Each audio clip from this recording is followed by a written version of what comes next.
你写这么老些损干什么呀？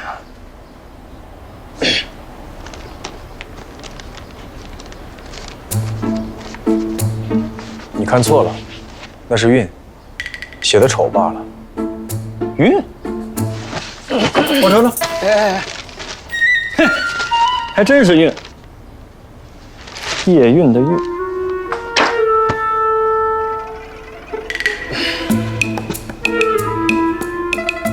你写韵做什么？没什么，我呢就随便写写。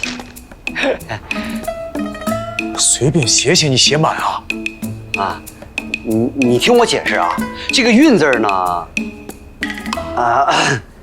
前几日呢，你妹妹叶韵呢教我学习写字儿，啊，我这前2天写的沈明，这2天该写韵了，学习学习。行。为什么？什么时候啊？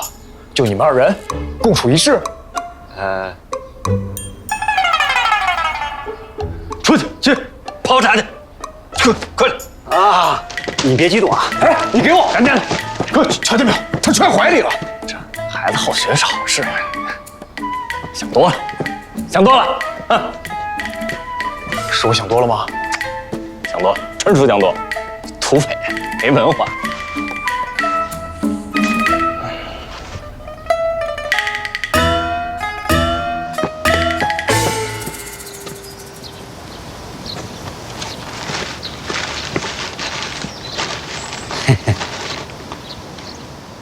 这不是写的挺好看的吗？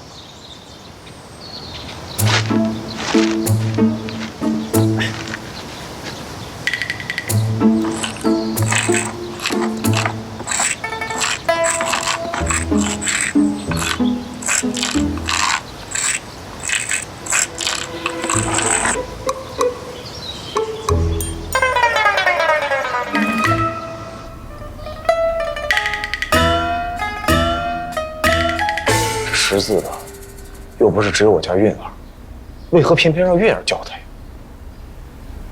还琢磨呢？那实在不行，我教他也行啊。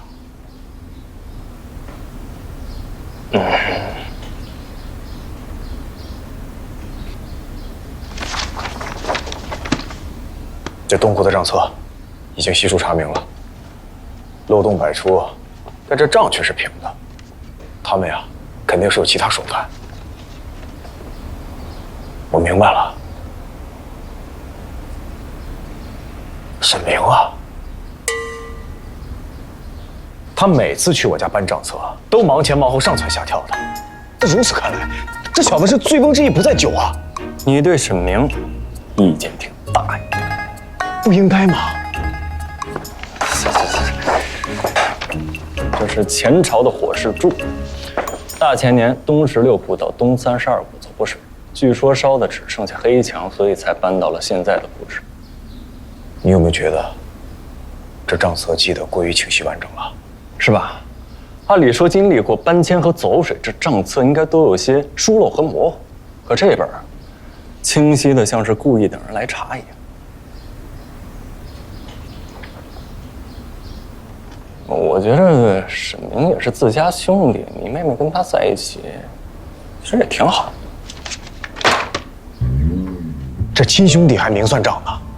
再说了，女子不幸，多从嫁人开始。我们叶家可就剩我们2人了，我完全可以让她轻轻松松的做一辈子叶家小姐。别，你等会儿啊！什么叫女子不幸，多从嫁人开始？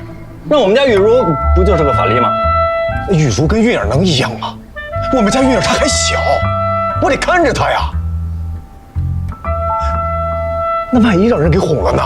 哎呀，我说呀，妹妹的事情少管，讨嫌。她要是没这心思，那能有沈明缠着她？行了，沈明这事儿，我过2天得找他。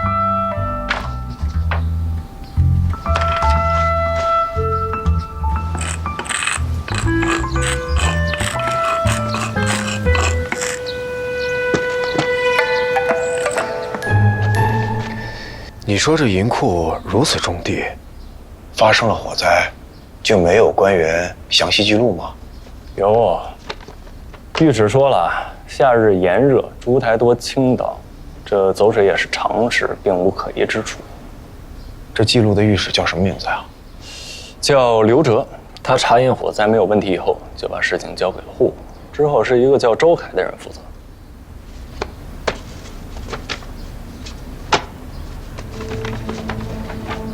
你看看，是这个周凯吗？